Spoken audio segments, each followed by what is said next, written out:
হয়তো ব্রেইনের সমস্যা, ক্যান্সারের সমস্যা, তারা আসলে বুঝে যায় ভারতের ভিসাটা কেন প্রয়োজনীয়। তখন হিন্দু মুসলিম দেখা যায় না।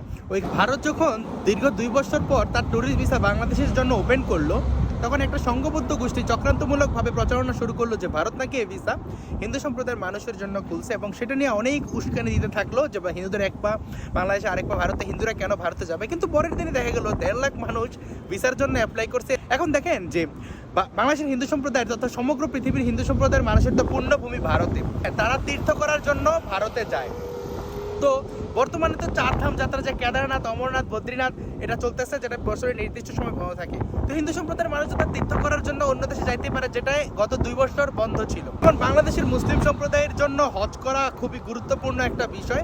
কিন্তু 1971 সালে যখন পাকিস্তানিরা বাংলাদেশে গণহত্যা চালাইতেছিল, সৌদি আরব সেই ইসলামের অখণ্ডতার নামে পাকিস্তানের পক্ষে দাঁড়ায়, চীনও দাঁড়ায়, আমেরিকাও দাঁড়ায়, তাদের নিজস্ব স্বার্থে সৌদি আরবে সেম এমনিতে দাঁড়াইয়া। তো বাংলাদেশ স্বাধীন হওয়ার পরবর্তী সময়ে 3 থেকে 4 বছর বাংলাদেশের যে মুসলিম সম্প্রদায়ের মানুষজনকে ডিরেক্ট হজ করতে যাইতে দিত না, তারা ইন্ডিয়া হয়ে যাইতে হইতো। তো বাংলাদেশের হিন্দু সম্প্রদায়ের মানুষজন গত 2 বছর তেমনভাবে তাদের তীর্থ করতে পারে নাই, তাদের যে মাঙ্গলিক কার্যক্রম করতে পারে নাই।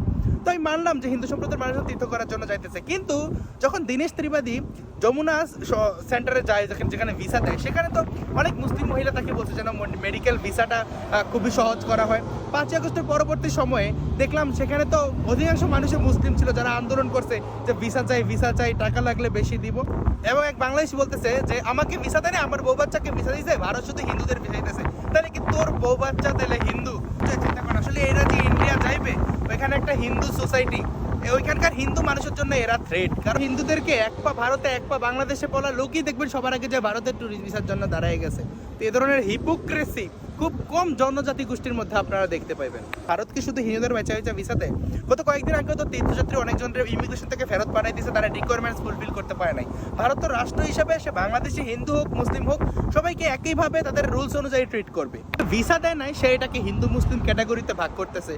ভারতে মুসলিম নির্যাতন হইতেছে এটা বইলা বাংলাদেশ হিন্দুদের উপর আক্রমণ করার জন্য যারা প্লট সাজাতে চায়, তারা দেখবেন যে বর্ডার এলাকায় যায়, যে কাটাতার থেকে 2 কিলোমিটার ভিতরে যায়, নিজেরা গরুর গোস্ত কাইটা তারপরে বিরিয়ানি খায় চলে আসে। ভাই বর্ডারটা পারে তো যেতে পারে, হ্যাঁ, যেহেতু ভারত দখল করবে, ওইখানে ঝান্ডা উড়াইতে পারে, সমস্যা নেই ভাই, যার ইচ্ছা সে যাবে না।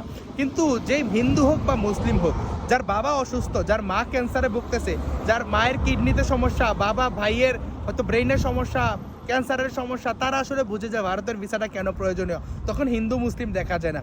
ওইখানে বাংলাদেশের মানুষ যাইতেছে, নিজের টাকা খরচ করবে, চিকিৎসা নিবে। সেখানে আসলে এক অ্যাডভোকেট বলতেছে যে যারা ভিসা নিতে যাইতেছে তারা নাকি লাঠি দেওয়া পিটাইতে হবে।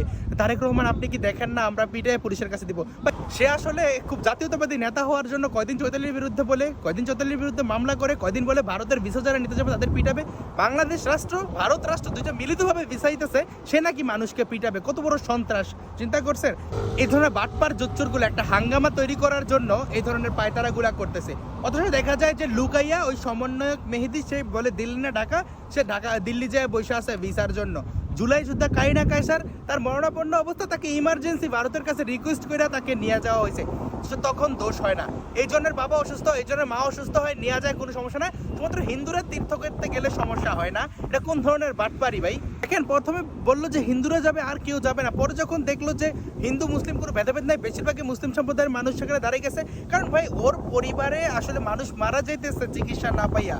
ভারত বিদেশটা মনে হয় তাদের মধ্যেও আছে, কিন্তু এখন ধরেন পরিস্থিতির শিকার হয়ে আসলে যাওয়া লাগতেছে। আমি আমার এলাকায় হিন্দু সম্প্রদায়ের খুব কম মানুষকে দেখছি যেভাবে ভিসা নিয়ে আর শুধুমাত্র অন্য কোনো কাজে তীর্থ হিসাবে এই তো যাইতে। কিন্তু বাংলাদেশের অনেক মুসলিম সম্প্রদায়ের মানুষজনকে আমি আমার নিজের এলাকায় দেখছি ব্যবসার জন্য, চিকিৎসার জন্য ঘুরতে, এই যে সিকিম, কাশ্মীরে যাইতে।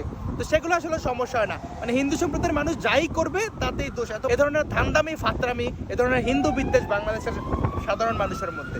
ধন্যবাদ সবাইকে। ভিডিও ভালো লাগলে লাইক, কমেন্ট, শেয়ার করে পাশে থাকতে পারেন।